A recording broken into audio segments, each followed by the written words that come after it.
Maliban kina Coco at Julian, nandoon din sina Cesar Montano at JM De Guzman at iba pa, at pinangungunahan ni na Coco at Julia ang ribbon cutting.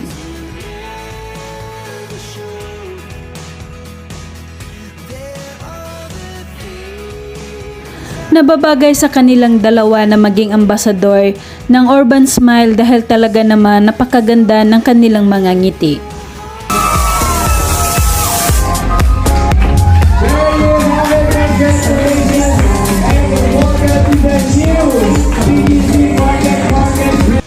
Unang nagbigay ng kanyang speech si Julia Montes at ibinahagi nito kung ano ang kahalagahan ng isang ngiti mula sa mga bata hanggang sa pagtanda. Mula bata hanggang pagtanda, pag-urban smile sa po kasi talagang kilala tayo mga Pilipino sa ating mga ngiti.